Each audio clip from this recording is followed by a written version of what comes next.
you turn on the tape and you get this. Wrong number. Nice handoff right there. I mean, that's one thing he does really good. He takes a snap and he really puts it in the running back's belly effectively. Don't ever mess up. This is awesome. Like throw to the wrong player. Like when Jay Gruden's calling plays, this is what you get right here. What I just told you to throw this. Hey, what's up, guys? Colt McCoy here. Got my old ball coach, Jay Gruden. We're looking at the top prospects at receiver today. He's going to be a dangerous guy. He's big, he's strong, he's physical. Somebody's going to be very excited when they call his name on draft day.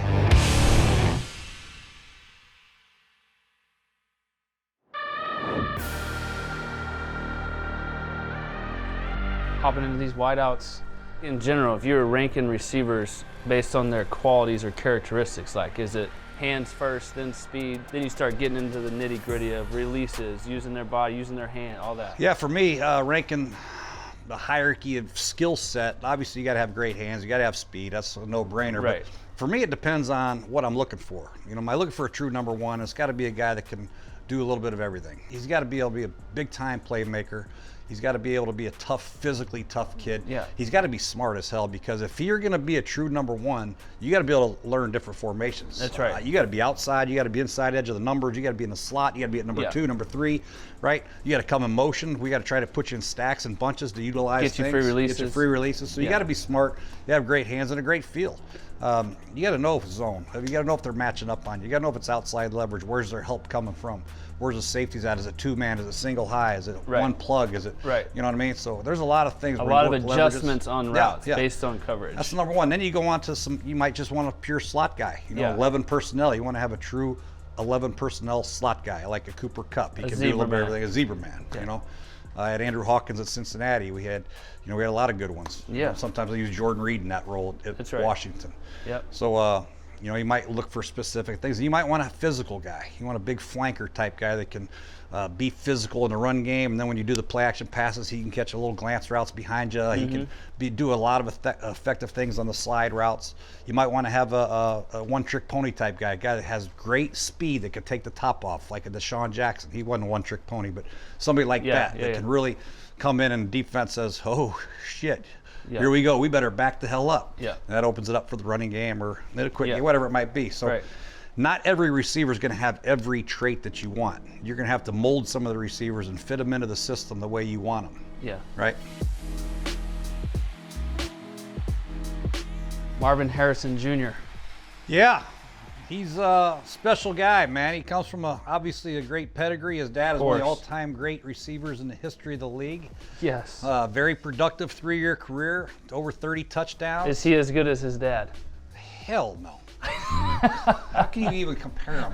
Marvin Harrison Sr. was a dog. He's unbelievable, yeah. Okay, we knew how fast Marvin Harrison Sr. was. Do we really know how fast this guy is? I don't know. We know he's damn good. He's got length. He can get off the line. He's got all the tools in his toolbox to get off and beat press. Yeah. He can work his hands. He can work swim move. He can beat him with his feet. But can he beat him with his speed? I don't know. If he can, he's a surefire slam dunk to be a hell of a receiver in national football. So the question is, you don't know how fast he is. That's a big question for a wide receiver. Wouldn't you like to know if you're drafting a receiver, the first pick in the draft, if you grab 4.6 or 4.3? Yeah. Is that a big difference to you? Huge difference. Because there's plenty of receivers in here that are fast. Yeah. Not all of them can do what he can do at the line of scrimmage. So he's still worth being drafted even at 4.55 if he runs it. Because he's got the length, he's got the ability to separate still with his releases. That's what his strength is. Here's one of his releases up top. Yeah, this is what he can do. Outside leverage, press bail. He gets on his toes, goes a double move. And, he doesn't run away from him, but he knows he's run out of room, so he's going to look for the ball and position himself to make great, strong-handed catch. And that's what he does. The ball outside the frame of his body. He's got strong hands. He can catch it at different angles. He can contort his body. I heard somebody compare him to A.J. Green when it comes to the deep ball. There's nobody that can contort their body like A.J. Green could on the deep ball. I'm with you. And he's very similar if you see him. He can turn his hips. I mean, he gets 2 in right here. This is an NFL cut. Yeah, that's awesome. So that's things like that. You're like, that's nice. I mean, the ability to get off the jam, attack a press bail technique, which some people freeze. They're like, oh, he's not pressing anymore. Now what do I do? Yeah. He just ran up at him. Then he gave the double move and then be able to accelerate once you stop your feet and then get yourself in position to make a play. That's a hell of a play. Yep. Here he is again, same game, Michigan State. Slant versus press, inside leverage. I mean, this guy's 2 yards inside. This is not an easy down for a receiver. I wouldn't even tell my quarterback to look at this route. I mean, you can't run a slant route versus 2-man. This guy is inside leverage, and this is why you like him, because he has strength, upper body strength. This is inside leverage. The defensive back has help from the sideline and help from the safety, so there's no way I'm going to give up a slant if I'm a DB.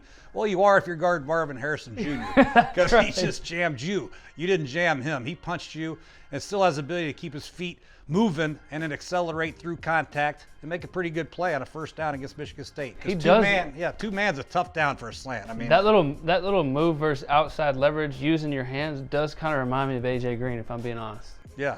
Like right at the top. You can tell they have good upper body strength, and you have to, because he's a tall, linear guy. He's got to have good upper body strength to be able to extend his arms and be able to get some separation between himself and the defensive back, which is really a tough down. Look at 25. He's sick. I mean, how the hell did I just give up a slant route in 2-man? My coach is going to kill me. I'm going to get killed on the sideline. Everybody's looking at him. Who gave up a slant? That was me. I told you to be inside leverage. I was, Coach. And he didn't really have, you look at his numbers, he had 1,200 yards, 67 catches, and he really didn't have a very good quarterback, a very experienced quarterback, you know? Like LSU had Jaden Daniels, those 2 receivers. This guy had a pretty average quarterback. He put up great numbers, and everybody knew they were going to throw it to him, right? Yeah. Although, Oh, yeah. Sometimes he's running wide open. They blew a coverage. I'm like, how the hell's that happen? I think he's got pretty good sense of himself. He understands zone and man recognition. And this is what you like about him. So if you draft Marvin Harrison Jr., your red zone offense just gets better. I don't care if he runs 4.5 or 4.8 or 4.3, but the ability to do this, to be able to freeze a defender, get yourself big, get yourself eyes on the ball, and adjust to a ball, whether it's over the top of your back shoulder, whether it's a back shoulder throw, or at the back pylon. He'd be in a position right now to adjust to the football, and that's what I think he's really good at. Strong hands. He'd be a great center fielder, man. You could hit him a fly ball, he'd adjust to that ball and snatch everything, right? That's right. I mean, that is a hell of a play. That's what, so guaranteed, if Arizona takes him at 4, our red zone offense with Kyler Murray and Marvin Harrison Jr. just got a hell of a lot better. You look at this, you get pressed. Okay, they clearly have an answer for him. They got a guy on the hash, guy pressed in Marvin's face, and they still just make it work. Yes, that's the patience at the line. He's still moving forward he's towards them and attacking them, and then using that dip release with his shoulder pad, and then getting on top. And I really, really like right here how he goes back, getting on top of the defender instead of running towards the sideline. He gives himself enough room where he can adjust to the ball and get a foot down. And he's been well schooled at that. You can tell he's been working on that since he was probably 6 years old. His dad had cone drills out in the backyard. Heck yeah. You can tell he's been schooled a hell of a lot more than a lot of these guys have. And I mean, that's a ridiculous catch. I mean, yeah, it's what he does. He just adjusts the ball excellent. Great release, hurt his back there. Very productive over his years at Ohio State. He's not a great runner after the catch. It's not like he's going to catch a slant and break tackles like, some of these Julio Jones did or some of these big receivers, Deebo Samuel. He's not like that. He's more of a finesse type guy. He can work the 7 cuts. He can work the go balls, the back shoulder fades, the fade stops, the thunder routes. Yeah, he's a true X. Yeah. You don't want him blocking support. You're going to have to run away from him a little bit. He's not a great blocker, real physical. I'm sure he'll do it, but you don't want a guy like that going out digging out safeties anyway. You bring in somebody else to do that. But he's a talented kid, and I'm sure teams will love to have him. I would like to know his 40 time. I really would. I'm just curious because I can't tell how fast he is on tape.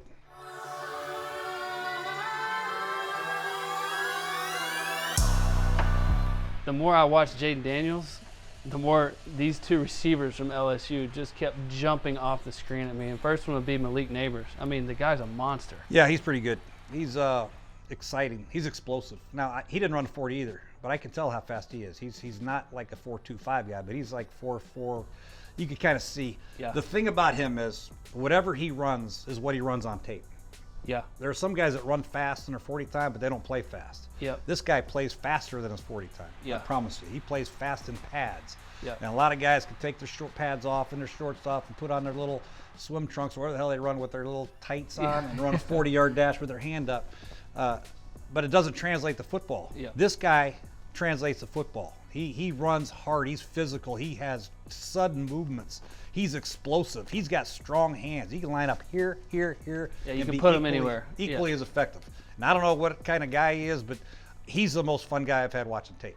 As far as wide receivers go. And I wouldn't be surprised if he went for first receiver off the board, to be honest with you. When you grade players what I used to love to do is, our first game out to watch is against the best defense they played against. Right. And this is so past Alabama. He just runs right by this safety.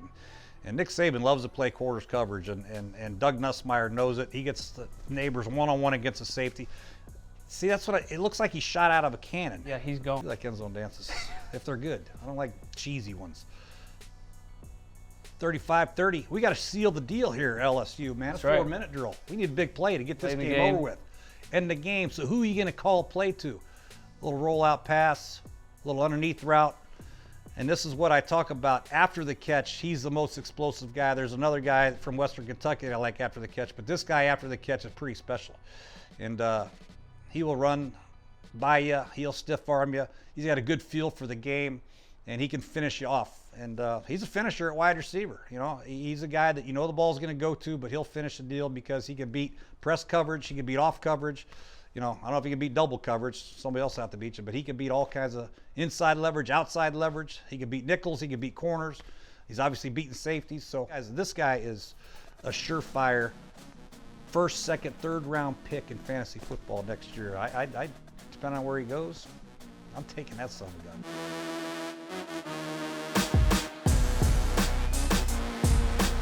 Rome Odunze, I got to watch him firsthand. I was on the sidelines for the Texas-Washington game, Sugar Bowl.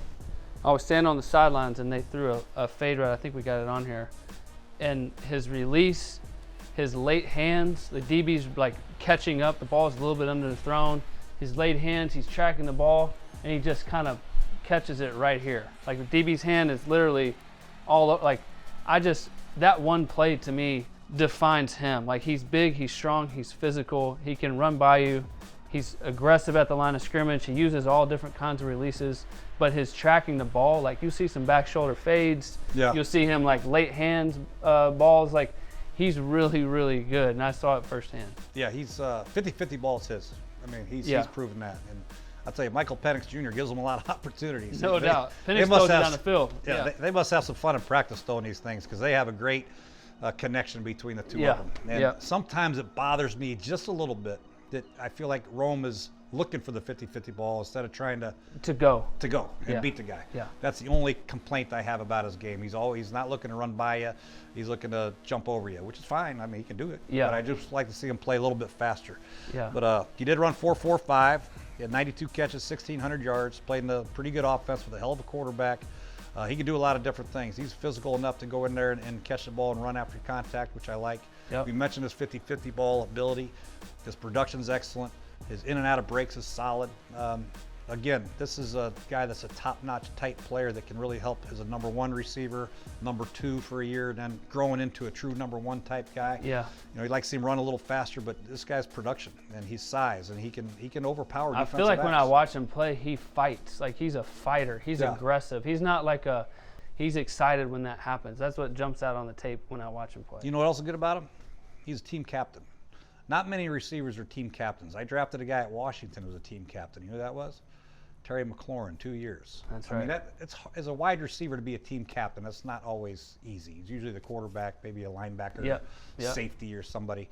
But obviously he puts the work in. The players have a ton of respect for him, and that matters a lot for a receiver to come in here. You know what kind of character I'm getting. So I'm getting a strong character, a guy that works hard, a guy that's 6'3", 200-something pounds. Is going to get better and better. He does have a lot to work on as far as route tree is. He's got to be able to run the in-breaking routes. He's got to be able to drop his way a little bit, explode in and out of cuts. But he's got the tools to become a very good, productive receiver for a long time. I just like his get-off right there. Watch his first 3 steps off the line. 1, 2, 3. He's eating up a lot of ground. A lot of guys, they just trickle off the line of scrimmage. He is getting off the line of scrimmage. Watch how far he is after 3 steps. He's already 6 yards after 3 steps. And if he can consistently do that, Jerry Rice used to say the most important part of your route is your first 3 steps. It's got to look the same all the time. And he explodes off of it. He goes after the leverage of the defensive back, so he understands that. Even though I got position on him, I'm not just going to run to the corner. I'm not just going to run. I am going to stab this guy, make him think I'm running a seam post or a slant, and freeze him, and then give myself a lot of room. And then Penix does a good job of getting that thing up and out and at him. I mean, you could hit this. He gave you enough separation. You could throw this. I would have thrown a lot quicker. He's a fun guy to watch. I think he's tough. I think he's a bulldog, man. That's what I mean. He plays aggressive. Yeah. I like having tough receivers, too. You know, that's why San Francisco could run the ball so good. They had some tough physical wideouts. Debo and Juwan Jennings and Brandon Ayuk, those guys all could block. They were tough. They were physical. And that makes your team tough and physical. They're not all prima donnas that just run guys off and run RPOs. These guys get in there and dig out safeties and to make your team better, your running game a lot better. Yeah. You talk about situational. This is the last play of the game versus Oregon. They're down.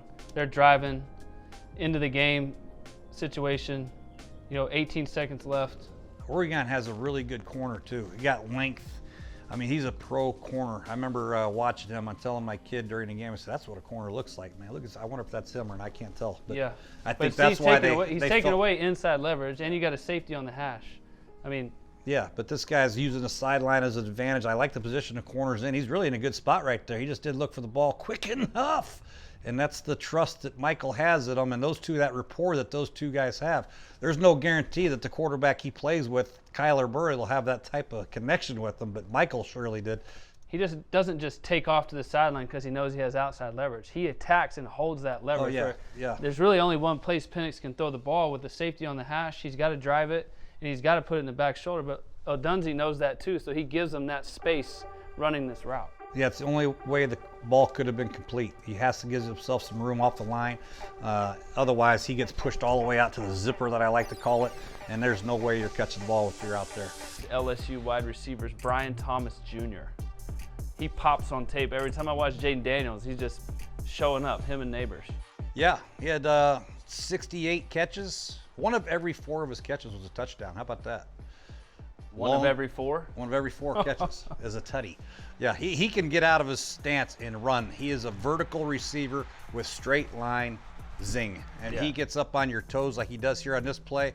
Once he gets up on this guy's toes, he tries to flip and run, but it is too late, 13. You are beat and gone. He's a home run threat on every play. He's an upright runner. He's not really good in between the hashes. He plays a little too high. He doesn't get in and out of his breaks very well. But as far as a straight line sprinter speed guy, Brian Thomas Jr. is one of the best, and he can track the ball now. A lot of these straight line sprinters have trouble tracking the ball if it's behind them or in front of them at a different angle, but he's a great ball tracker, and the 17 touchdowns goes to prove it. The one thing that I'm not impressed with him about is his run after the catch ability. But if you line him up at number 2 or number 3 in the slot and you try to press him and you give him all that field to run, you better get your hands on him, or you better have a safety over the top, because it is going to be good night, Irene. It is going to be a touchdown. That's a nice release, inside leverage. Yeah, he can do that. Sets him up. And watch him dip his left shoulder to make sure he doesn't get hands on him and rip through it with his left arm. Basic routes and the comebacks and the curls and stuff like that. He could be a dynamic player. He can really be a game-changing type guy. Lined up at X. Safety's trying to cheat over there, but Jaden Daniels does a nice job of looking left, trying to hold the safety, and the safety is not getting deep enough. I don't know what these safeties are doing in college football, why they think they can stop deep balls being only 18 yards deep. You got to be back here at the 35, 30-yard line. You can't let anybody get deeper than you, because Brian Thomas runs a 4.33 40. And once he gets free, that's a good release. He releases inside. Now the important thing for Brian to do is to try to get back outside to the edge of the numbers so he gets away from that safety. And Jaden does a good job of putting it up outside edge of the numbers, and it's a big play again. He's got a special attribute, and that's why he's going to get drafted. He's got length and he's got speed, so he'll get drafted. Now, there are things he can work on. He's not a very good blocker. He's not very physical after the catch, so he has some issues. And like I mentioned, intermediate stuff. But my gosh, to put him out there, you're going to have to cloud him, right? Yeah. Or you have to play off of him. And if you play off of him, if he works on his intermediate stuff, his hitches, his basic routes, his slants routes, he's going to be a dangerous guy.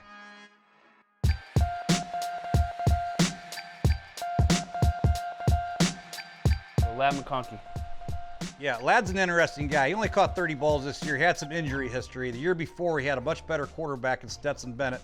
This year, he wasn't quite as productive. But you can see his ability to line up both outside and inside is a plus. And he can line up in different positions. You can tell he's a smart player by the way he runs his routes and his ability to read man and zone, set this defensive back up, and then snap it and get across there. And then have the wherewithal to slow down because he felt color on the outside, catch the ball, and then turn and run. He's got some attributes he likes. Start, stop. He's got length. He ran a 4.39 at the combine. He ran a 3.97 short shuttle, which is pretty damn fast, that's right? really Not many fast. people break 4 flat. And on top of that, he's a punt returner, and a pretty good punt returner. So Right. he's There's got a value lot there. of things Yeah. going for him, and I think he's a guy that can go right after the top 2 or 3 guys in the first round because of his versatility. I think he can be an 11 personnel zebra. I think he can be a X. I think he can be a Z. He can line up in 12 personnel, 21 personnel. I think he can do it all. And I think he is also a willing blocker. He's not the most physical guy, but he knows how to get in front of people, move his feet, and block the right person. He can line up as a point man. He can line up inside. He can line up outside. He can stem people. He can sit things down, and he can go up and get it. And he's got a great target. Plays he plays big. long. Yeah. Yeah. And I think, with the success that some of these Ram receivers have had, not to say he's Cooper Kupp or Puka Nacua, but when you have a guy that can run and break in and out, get in and out of his cuts, right? Yeah. Work the leverage of man coverage, find holes in zones, be a good target, run after the catch. Now, this concern is obviously he only had 30 catches this year, and he was injured a little bit. So Yeah. the medical will be very important for him. But from what I hear, his pro day was outstanding. He had a really good combine, and I think all systems go for Lad McConkey. Ricky Pearsall, University of Florida. This guy's got some juice, huh? He does. I don't really like Florida's offense. I'm not going to hold that against Ricky, but their offense is hard to watch, man. They stink. But yeah, I think Ricky Pearsall's another guy you can move around a little bit. He's more of a slot guy. I think he's a true inside type receiver. He's got good in and out of breaks, quickness. He attacks people's leverage. He sticks his foot in the ground. Yeah, that little subtle move at the top is nice. And he makes himself available for the quarterback. He's got good hands. He's got great body control. Holy cow, he can do that. And ran a 4.05 short shuttle. Guess what his vertical was? 34. 42. White man can jump there, Colt. How Yeah, about that? right. Yeah. So yeah, this is an impressive athlete. I think, I'd be interested to get him to camp. Like if I needed a true slot receiver, I would love to take him in the mid rounds and let him go to work and see what he can do, because that position is becoming very more valuable nowadays, because there's not a lot of tight end fullbacks in football anymore. 11 personnel is the number one grouping in pro football right now. Yeah. And this position right here, you got to have it. You got to have it. He's a smart kid. He communicates. He does a good job setting up receivers. He's patient, a little slow for my liking, but then he stabs them, and then he runs right by him, and then he can adjust to the ball pretty good. That's a great catch. Yeah, he had some drops a little bit the year before that, but I think he's got good hands and can adjust to the football, and he'll block you. He's a tough kid, and he's a guy that I think, depending on a team he goes to, if he goes to a team with a pretty good quarterback late in the first round, which most teams late in the first round that are picking have good quarterbacks, right? He can help out a lot. Like a Kansas City or some of these teams, imagine, his production could be high if he gets to a team that needs a slot receiver. Tracking a ball like this is not easy. Yeah, that's like one of the best plays Florida had of offense. They actually look like they ran a concept there. But he's famous for his one-handed catch against Charlotte. I don't know if you got it on here. He was running a seam ball, and he one-handed it with his right hand over his head. And he got hit right in the face. Yeah. Helmet came off. Yeah, it's pretty sweet. So, Yeah. tough guy. He's acrobatic catcher, 42-inch vertical. He actually ran a 4.41 too. So a lot of these guys, his 4.41 has become the standard now. He doesn't look like it on tape, but knowing that he can do that, knowing he can separate, not knowing what he can do as far as all the things that a zebra has to do because their offense was so bad. They ran a lot of bubble screens, a lot of that stuff that you see in college football. Yeah. But he's an interesting guy. I think he could be a home run hit for somebody.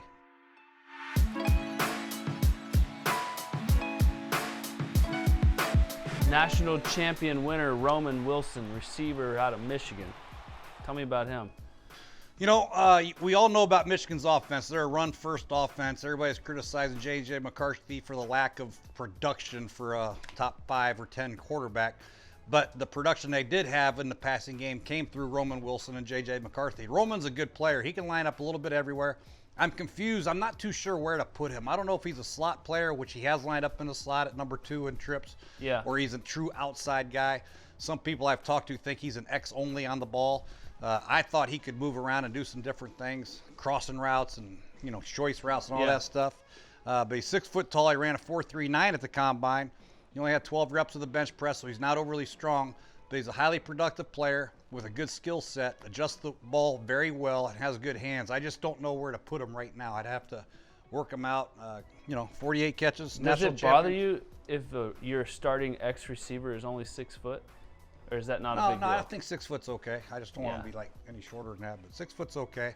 As long as he can run a little bit and do some different things. And the X receiver, you can still line him up inside, some of the formations, get him in there and run move him into the slot, stomp routes and all that stuff. But some of the route tree that he's done, a lot of those catches are flat routes with the lead blockers out in front of him, and he's pretty good after the catch. Not a lot of wiggle, but a good solid college football receiver. He knows how to get up on people, stick you. This would be a guy that I wouldn't lose sleep if we had to cover Roman Wilson, but I'd be happy to have him on my team. There you go. Makes sense. Yeah, makes sense.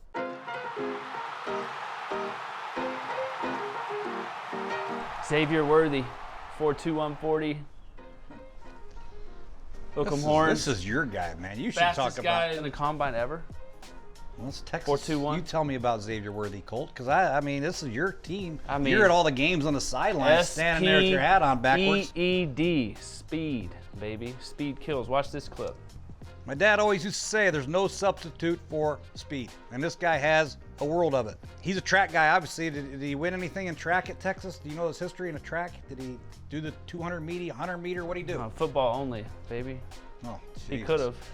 Watch him track this ball. Yeah, I like watching him against Alabama. Think about guys that run 4.21. They're not going to be able to run 4.21 all the time. They're going to get tired. The game's going to go on. Yeah. And a little guy like that, once he runs a 4.39 and then a 4.49, he becomes irrelevant, wiped out of the game. He's not great after the catch, but I think the upside of that 4.21 speed, somebody's going to jump on this guy.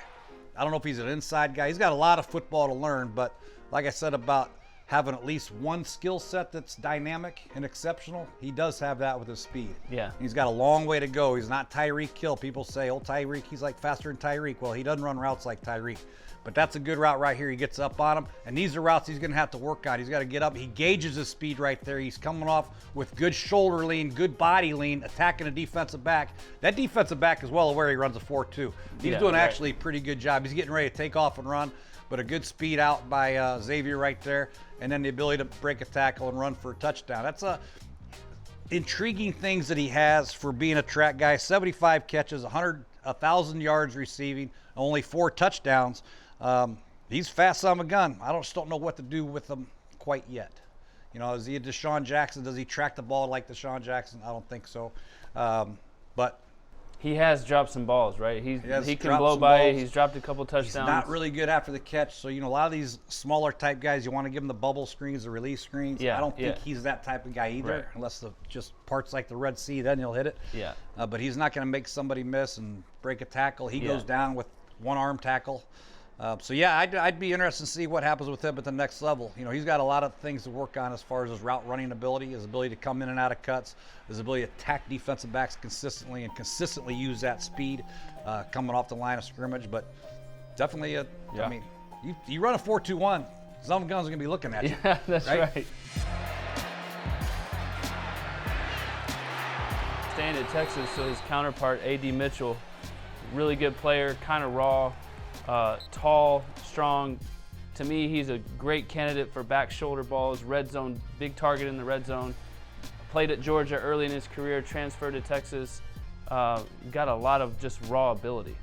Yeah, sometimes you got to beware of the dreaded P word. What's the dreaded P word there, Colt? Potential. Everybody wants this kid's got great potential. It was on its way. You got great potential. Potential gets coaches fired, just so you know. However, this guy does have great potential, right? He runs a 4.39, very limited experience. He's got explosiveness. He can adjust to the football. This is a guy I'd love to take a shot at. Get him in my building. Look at him get off the ball. Watch him attack the defensive back, stick his foot in the ground. And that's the first round corner, I think. That's either that Kool-Aid guy or the other guy that's going in the first round. He just runs right by him like he's nothing. Then he tracks the ball and makes a big play. So you're telling me that this kid's raw, but he can do that, run a 4.39, has great size, and he can track it. Those red zone fades and back shoulder fades, high points it. I like this guy, man. I don't know how tough he is. You can, tell me about it. Will he break tackles and do all the things necessary? Will he block? Will he do some of the things big receivers need to do? I don't know, but jeez, I like this kid's ability, man. He is an interesting prospect. You talk about red zone targets. This was, Sugar Bowl, Washington. kind of late in the game, you got a one-on-one fade route. He gives you, I love the patience at the line. Gives you a ton of time as a quarterback in the shotgun when you're inside the 5-yard line to catch and then save you some space to throw the football.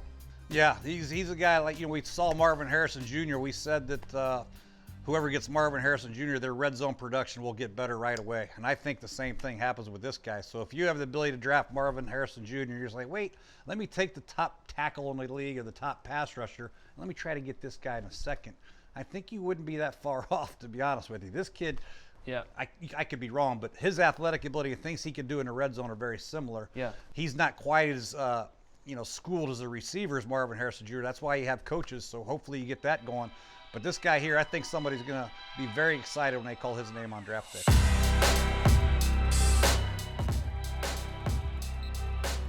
Watch this catch from Keon Coleman. Kind of went viral.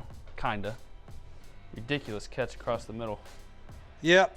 6'4", 215. He is a big sucker with a lot of talent. He's go up and get it. He's an ex-basketball player, so he should make plays like that. My problem with Keon Coleman is he's 6'4", 215 pounds. He doesn't always play like that. I want a guy to play 6'4". Here he does. If you get his YouTube highlight and you're watching him, you're like, holy cow, this is the best player to draft. Yeah, when you put on the film and you watch him, you're like, where are you, Keon? Yeah, right. If he can consistently get in the frame of mind that I got to show up on every play, I got to be a good blocker, be a physical player, play to my body frame, play to what God gave me, and that's size, strength, and athletic ability, he could be a great player in the league. But until he figures out, who to block, the physicality that the NFL is all about, I think he'll just be an average guy and he won't be in the league very long. But this is another guy that has huge upside, but he's got a long way to go to get to it.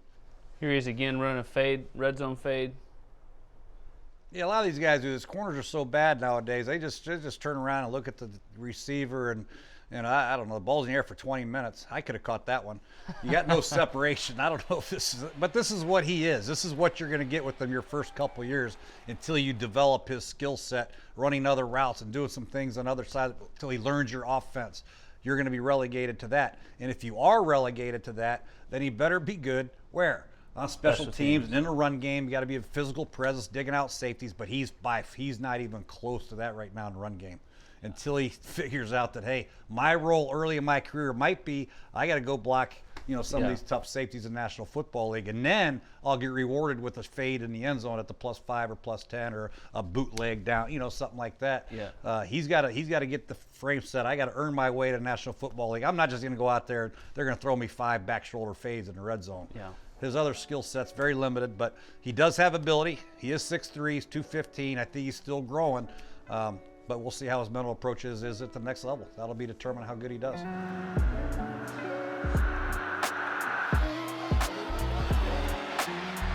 South Carolina, I know you watched a bunch of quarterbacks, kind of looked at Spencer Rattler, but this is a guy, Xavier Legette, who jumped out on the screen whenever you're watching these plays. Yeah, he did. And I kind of read about him. Sometimes when I watch a player, another player pops up, and this guy Xavier Legette did. He's 6'3", 229 pounds. At the combine, he ran 4.39, has a 40-inch vertical. He plays with power. He plays with speed. He is raw. He's very similar to AD from Texas in the fact that he's really had one good productive year. You know what I mean? Yeah. So I think he's got a lot of upside, and there might be reasons for that. Maybe he's not a very instinctual, smart football player. Maybe he has issues with terminology. Maybe whatever it is, route running. But I do know this. He has size. He has speed. When I see stuff like this, it reminds me of DK Metcalf at Ole Miss. You remember DK Metcalf at Ole Miss? Just taking off and running by people. He's got a little bit of that in him.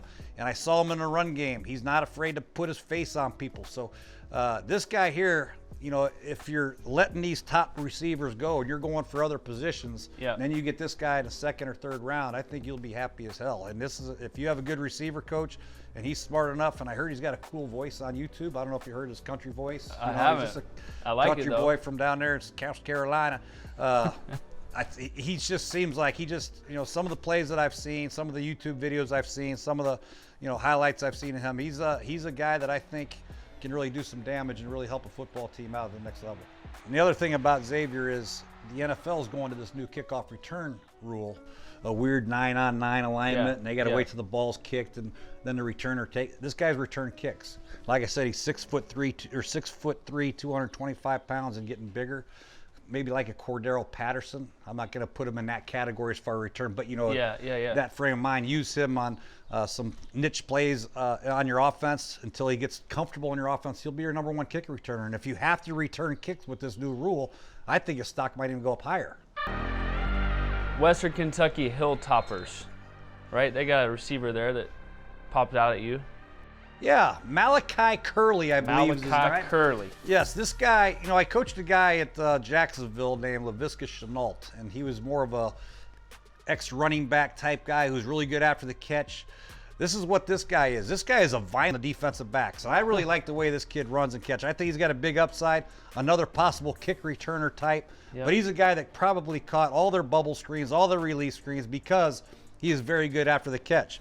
And he runs faster than you think, too. He had a good combine. He has good, strong hands. He did some things in the slot. He's got some polishing up to do, without a doubt. But again, he's a guy that you have a specific plan for. When we put him in the game, he'll be physical in the running game. He'll be able to catch a lot of the bubble screens, run after the catch, the release screens that you love. You know, cover zero, run, throw a little screen out there like everybody does. That's him. He's going to take it to the house. Yeah. You know what I mean?